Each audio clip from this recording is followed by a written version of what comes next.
Before we even start, you have to know what I'm not.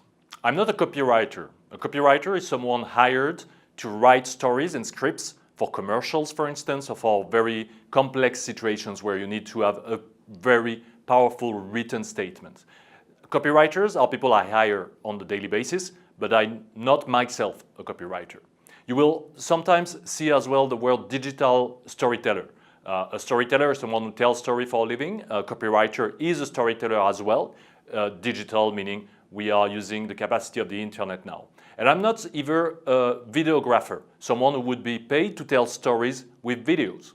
I am not all of that, but I hire all these people on a very regular basis, and I've been very happy and lucky to produce probably more than 100 videos in the past years. So this is where my expertise can help you understand a little bit better how these things are done. I always ask to people before I start a workshop what are the type of jobs they do. And most of them are communication officers. So this is probably your case. And if you handle tasks of communication for a project, you will fall into this category. Another thing I ask is if you're managing people.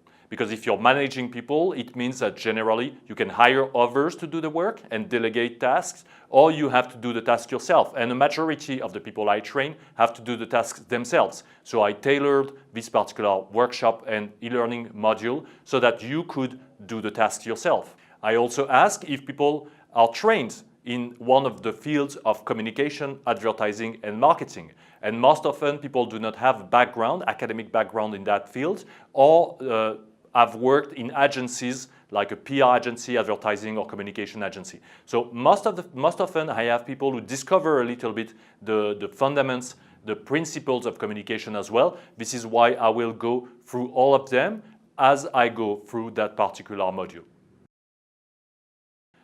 And finally, I also ask to people, what sort of target audience do you have? Who are the people you are talking to on a daily basis? And I have a majority, overwhelming majority for that particular concept, which is we raise awareness to the general public. And I like to stress one thing. You will never, ever hear me talking about raising awareness to the general public. There is a reason for that. First, raising awareness means you can measure how aware people were before you started to raise awareness and afterwards. This is probably one of the most complex things to measure. So in general, it is not very helpful to put raise awareness because you wouldn't have 20 or 30,000 euros to measure awareness on a sample which is large enough to make sense. The second thing is that the general public is not a concept that exists for communicants. If you start with that particular assumption, you will never manage to find your audience. The general public means, according to the Merriam-Webster definition, all the people of an area or of a country. So imagine a little bit if you're raising awareness in Europe, that means 500 million people. You can't do that. The second definition I found from the Macmillan Dictionary is ordinary people in society rather than people who are considered to be important. If you start with this assumption that people are not important, that they are ordinary, how do you manage to find the words to talk to them? That is almost impossible. In fact, raising awareness to the general public, once you understand this definition, is pretty much lazy thinking.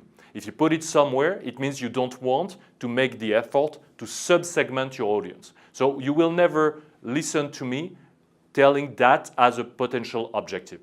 We will dig into what sort of audiences are interested by the storytelling module I'll describe afterwards, but just remember, raising awareness to the general public, that doesn't work because this is impossible to measure and this means talking to everyone.